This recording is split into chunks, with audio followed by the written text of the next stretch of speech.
Hello friends, operating system के lecture number 14 में आपका स्वागत है। लेक्चर नंबर 13 में हमने शेड्यूलिंग देखा था। शेड्यूलिंग अब तक हम लोगों ने फर्स्ट कम फर्स्ट सर्व और शॉर्टेस्ट रिमेनिंग टाइम नेक्स्ट या shortest job first, non primitive और प्रिमिटिव एल्गोरिदम पर डिस्कशन किया था। आज के डिस्कशन का टॉपिक है round robin scheduling. Round robin scheduling का बेसिक कॉन्सेप्ट क्या है कि हम यहाँ एक ऐसे एल्गोरिदम को फॉलो करेंगे जिसमें हर प्रोसेस को बराबर से हम सीपीयू अलॉट करने की कोशिश करेंगे। टाइम स्लाइस मोड में करेंगे, एक निश्चित टाइम देंगे हर प्रोसेस को, और टाइम जो भी टाइम स्लाइस है, जैसे हमारे इस एग्जांपल में देखें कि टाइम स्लाइस 2 मिलीसेकंड का हमने रखा है।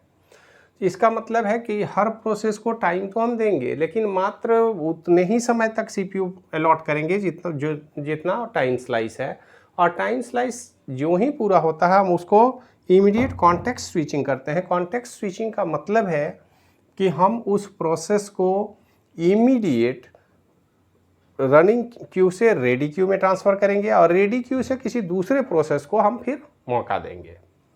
तो इसी बात को ध्यान में रखते हुए हम इस प्रोसेस को समझने की कोशिश करेंगे कि राउंड रॉबिन शेड्यूलिंग क्या है और उसमें क्या इफ़ेक्ट पड़ता है हमारे बाकी के जो पैरामीटर हैं जो हमको टेस्ट करने हैं, जिसमें कंप्लीशन टाइम है, टर्न अराउंड टाइम है, वेटिंग टाइम है और रिस्पॉन्स टाइम है। इन चारों टाइम को हम ऑब्जर्व करने की कोशिश करेंगे। एक बात हमेशा ध्यान में रखेंगे कि जब भी हम राउंड रॉबिन शेड्यूलिंग की बात करेंगे तो हमें दो तरह के क्यू की ज़रूरत होगी। एक रेडी क्यू हम बनाएंगे, यहाँ पर अराइवल टाइम बस टाइम दिया हुआ है, लेकिन रेडी क्यू हम बनाएंगे सुविधा के लिए, ताकि हम आसानी से प्रोसेस को समझ सकें और उसके कॉन्टेक्स्ट स्विचिंग को प्रॉपर तरीके से हम एडजस्ट कर सकें। अदरवाइज हमारे सारे पैरामीटर में प्रॉब्लम हो सकती है। दूसरा, हम गैंट चार्ट तो बनाते ही हैं हर शेड्यूलिंग को समझने के लिए। तो सबसे पहले ज़रा सा प्रोसेस को आगे बढ़े, हम देखें कि सारे पैरामीटर इनके कैसे काम करते हैं। सबसे पहले अगर गौर से देखें तो हमारा फर्स्ट प्रोसेस 0 टाइम इंटरवल में, ये टाइम हमने मिली सेकेंड में ले रखा है, सारे टाइम हमारे पास मिली सेकेंड के पैरामीटर में होंगे। और सबसे पहला प्रोसेस हमारा रेडी क्यू में आता है P0। P0 आता है तो वेट करने की ज़रूरत नहीं है, कोई कंपटीशन में नहीं है। हम सीधे क्या करेंगे, 2 मिलीसेकेंड तक हम P1 को प्रोसेस देंगे। अब 0 से चल के 2 मिलीसेकेंड पर हम आ गए, लेकिन 2 मिलीसेकेंड के बाद अब हम इस प्रोसेस को इंटेंशनली यहाँ से निकालेंगे। ऐसा नहीं है कि अब कोई प्रायोरिटी देखना है या और कोई शेड्यूल। हमारा शेड्यूल का एल्गोरिदम ही कहता है कि निश्चित टाइम स्लाइस के बाद हम किसी दूसरे को मौका देंगे। अगर कोई हमारे पास रेडी क्यू में है अवेलेबल प्रोसेस तो अभी अगर 2 मिलीसेकेंड पर हम देखें तो हमारे पास प्रोसेस P1 भी आ चुका है। अब प्रोसेस 3 और प्रोसेस P2 P3 अभी नहीं आया है, लेकिन P1 तो हमारे पास अवेलेबल है। तो अगर P1 अवेलेबल है, इसका मतलब है कि अब P1 को यहाँ से हम कॉन्टेक्स्ट स्विच करेंगे। और देखिए ज़रा सा गौर से कि कॉन्टेक्स्ट स्विचिंग टाइम भी यहाँ पे है हमारे पास। मतलब कॉन्टेक्स्ट स्विचिंग में कितना समय लगा हमको, 1 मिलीसेकेंड। इस टाइम में कोई प्रोसेस अभी एग्जीक्यूट नहीं होगा। ये सिर्फ जो टाइम है 2 से 3 मिलीसेकेंड का, ये 1 मिलीसेकेंड का टाइम हमको इस P1 को पुनः यहाँ पर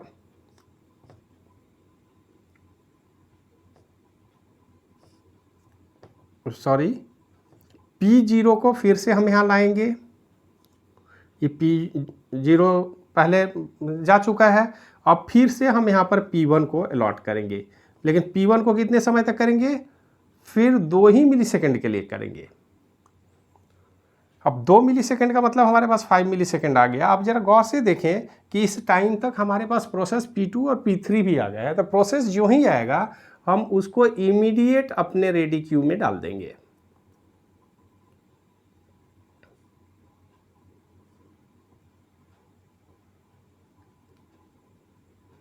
ये हमारा प्रोसेस हो गया P1, ये P1 प्रोसेस में जा चुका है। इसके बाद हमारे पास P2 भी आ चुका है और साथ में P3 भी आ चुका है।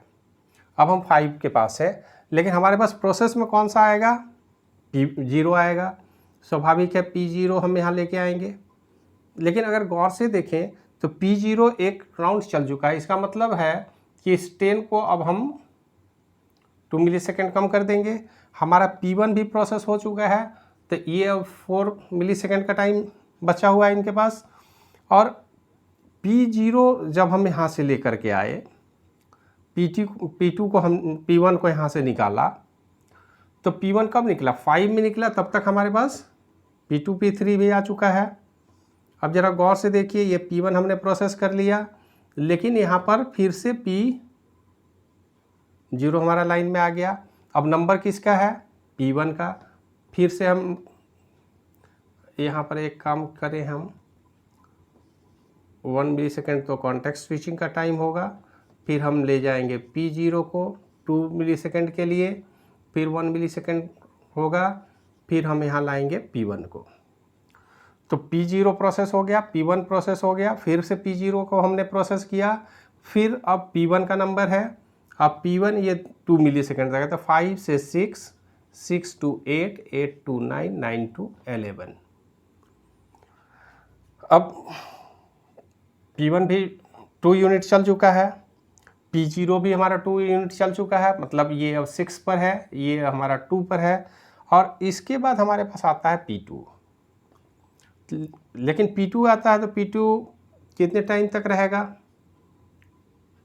यहाँ से 12, और इसको थोड़ा सा और अलग बना लें हम। ये हमारा P2 प्रोसेस है, ये 14 तक गया। P2 प्रोसेस हमारे पास 2 मिलीसेकंड का ही प्रोसेस है, इसलिए अब इसमें कॉन्टेक्स्ट स्विचिंग की बात नहीं होगी, इसको हम छोड़ देंगे। लेकिन हमको नेक्स्ट प्रोसेस तो लाना है। तो P1 हमारा प्रोसेस हो गया, P2 प्रोसेस हो गया। अब हम प्रोसेस को लेके आएंगे,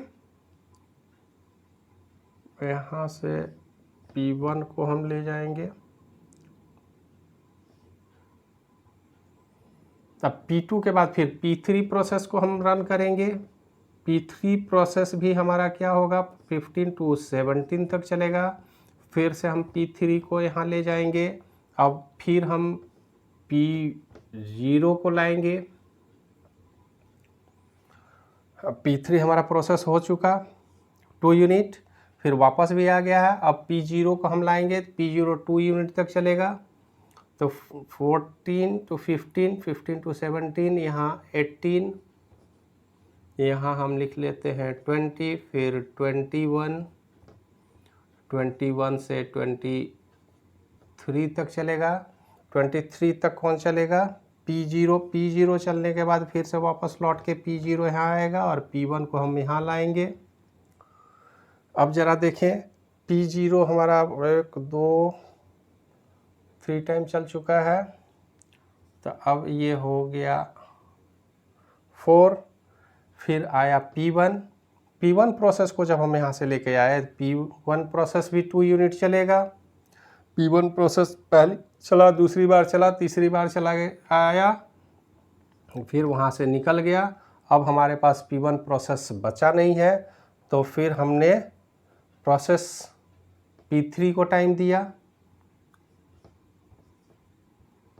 अब P3 यहाँ से 26 तक चलेगा, फिर 27 में हम P0 को लाएंगे। लेकिन P3 अब हमारा यहाँ से निकल चुका है, P3 2, और फिर अब 0 हो गया, ये भी निकल चुका है। अब हमारे पास लास्ट में P0 बचता है, फिर हम P0 को चलाएंगे। अब P0 को जब यहाँ हम चलाएंगे, तो हमारे पास और कोई भी प्रोसेस बचा हुआ नहीं है। आप देख लें गौर से, इसका मतलब है कि अब अगर हम चाहें तो यहाँ से सीधे 4 यूनिट चला करके ये 27 से 31 तक हम लेके जा सकते हैं इसको।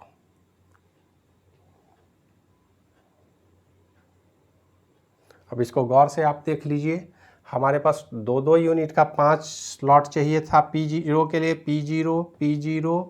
P0 एंड P0 5 स्लॉट हो गया। यहाँ 2 स्लॉट है मेरे पास। P1 को चाहिए 3 स्लॉट, P1 और P1, 3 स्लॉट में P1 काम किया। P2 को सिंगल स्लॉट की ज़रूरत थी, वो आया निकल गया प्रोसेस होके। अब P3 को 2 स्लॉट की ज़रूरत है, वो हमने अलॉट कर दिया। अब यहाँ पर गौर से अगर हम देखें तो इसके बाद हमको P1 निकालने की ज़रूरत नहीं है, ये P1 अपना चलता रहेगा, लास्ट में निकल जाएगा। तो इसको गौर से अगर आप देखें तो राउंड रोबिन शेड्यूलिंग की जब भी बात होगी तो आपको ये ध्यान में रखना होगा कि आपको एक सेपरेट रेडी क्यू बनाना पड़ेगा, क्योंकि हमको कॉन्टेक्स्ट स्विचिंग करने की ज़रूरत है। Context switching current status ready queue का बनाना बहुत ज़रूरी है। अगर आप इसको नहीं बनाएंगे तो इस टाइम शेड्यूल को कॉन्टेक्स्ट स्विच करने के बाद आपके एलोकेशन में प्रॉब्लम हो सकता है। तो एलोकेशन के प्रॉब्लम से बचने के लिए सबसे बेहतर तरीका है कि आप एक रेडी क्यू बना लें। और यहाँ पर हमने थोड़ा सा कॉम्प्लेक्स कर दिया प्रॉब्लम को, लेकिन कॉन्टेक्स्ट स्विचिंग को भी दिखाना ज़रूरी है। कई बार एग्जामिनेशन में आप जाएंगे तो वहाँ पर इस तरह का प्रॉब्लम ही मिलेगा आपको कि टाइम स्लाइस हमारे पास गिवन है और साथ में स्विचिंग कॉन्टेक्स्ट स्विचिंग टाइम भी दिया हुआ है। तो कॉन्टेक्स्ट स्विचिंग का मतलब होता है कि एक प्रोसेस को रनिंग स्टेज से निकालना है, रेडी क्यू में ट्रांसफ़र करना है, फिर दूसरे प्रोसेस को रेडी क्यू से रनिंग क्यू में लेके जाना है। यही टाइम है हमारा कॉन्टेक्स्ट स्विचिंग टाइम, जिसको हम लोग बोल रहे हैं कॉन्टेक्स्ट स्विचिंग टाइम, जिसको हम अपने गैंट चार्ट में दिखा रहे हैं। अब जरा गौर से देखें, हर बार जब स्विच कर रहे हैं हम तो 1-1 मिलीसेकंड का समय हमारा गैप लग रहा है। उस टाइम में सीपीयू कोई भी काम नहीं करेगा, वो हर प्रोसेस में 1 मिलीसेकंड का समय तो कॉन्टेक्स्ट स्विचिंग में जाएगा। अब ओवरऑल अगर आप देख लें तो हमारे पास करीब करीब सारे पैरामीटर आ गए हैं। अब जरा हम गौर से देखें कंप्लीशन टाइम। अब हम अपने टेबल चार्ट को भरने की कोशिश करेंगे। तो कंप्लीशन टाइम हमारा क्या है, P0 का कंप्लीशन टाइम, कंप्लीट सबसे लास्ट में देखिए 31 मिलीसेकेंड। P1 का कंप्लीशन टाइम कहाँ है भाई, P1 का सबसे लास्ट में 23। P2 का कंप्लीशन टाइम केवल एक ही यूनिट की ज़रूरत थी, उनको P2 को हमने यहाँ कंप्लीशन टाइम दिया 14। अब P3 का कंप्लीशन टाइम है 26। बाकी का पैरामीटर तो कैलकुलेट कर सकते हैं। ये completion time minus arrival time, तो ये 0 में आए थे, 31 में निकले, इनका टाइम 31, 23 में 1 करेंगे 22, यहाँ पर 14 माइनस 3 11 एंड 26 माइनस 5 21, इतना मिलीसेकंड टर्न अराउंड टाइम हो गया। अब सवाल है कि जब कंप्लीशन टाइम हमारे पास है, टर्न अराउंड टाइम है, तो अब आसानी से हम वेटिंग टाइम भी निकाल सकते हैं, क्योंकि प्रोसेस हमारा इतने समय तक रेडी क्यू और रनिंग स्टेज में रहा, फाइनल कंप्लीट होकर के निकल गया। तो टर्न अराउंड टाइम जो है उसमें से अगर हम बस टाइम को माइनस कर दें, क्योंकि ये तो टर्न अराउंड टाइम हो गया हमारा। अब इसमें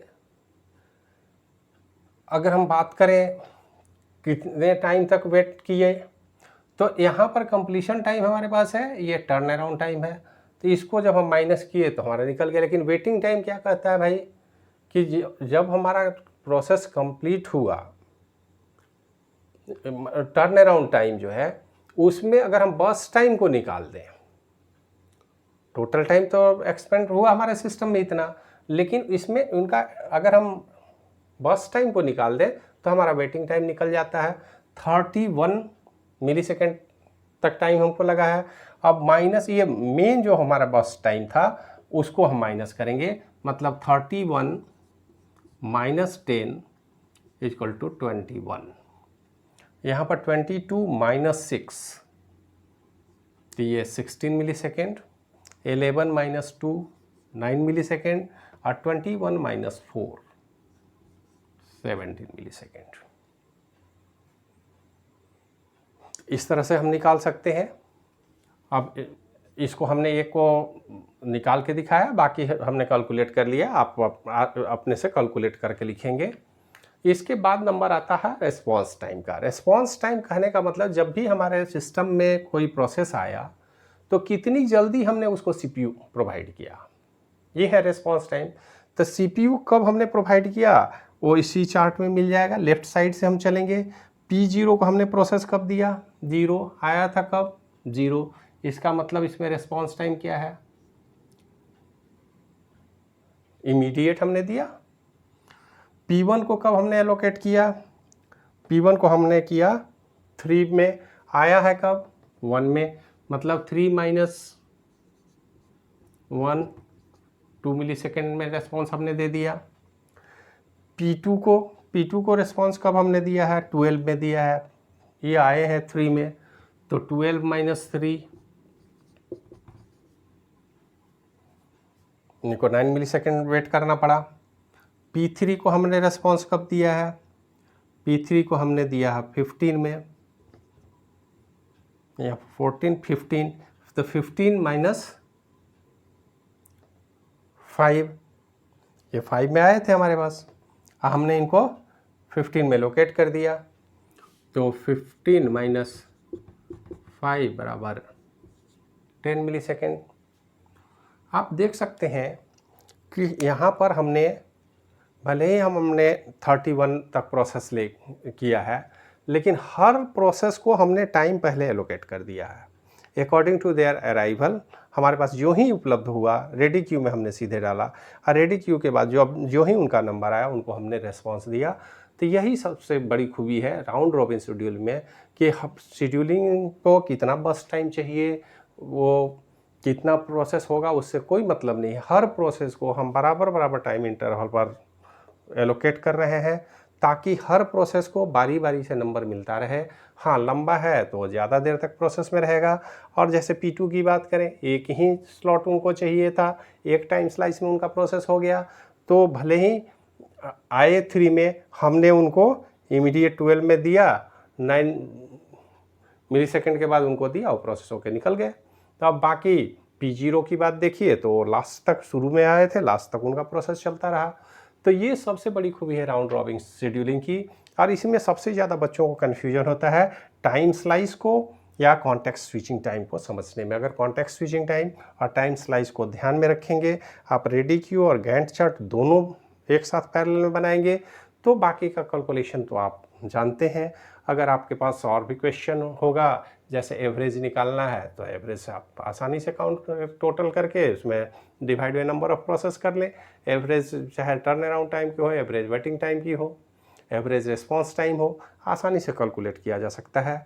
और हम आशा रखते हैं कि राउंड रॉबिन शेड्यूलिंग आपको समझ में आया होगा।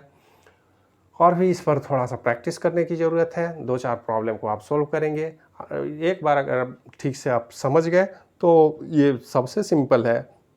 केवल यहाँ थोड़ा सा कन्फ्यूजन है कि आपको रेडी क्यू मेंटेन करना पड़ेगा, ready queue process by process लिखना पड़ेगा, उसको आप छोड़ नहीं सकते। छोड़ेंगे तो गलती होने की पूरी संभावना है। अगर आप रेडी क्यू को मेंटेन रखते हैं तो और इन दोनों पैरामीटर को ध्यान में रखते हैं, तो आसानी से आप प्रोसेस कर सकते हैं। और इस वीडियो को यहीं पे समाप्त करते हैं, फिर आगे के लेक्चर में नेक्स्ट वीडियो हम लोग देखेंगे। धन्यवाद।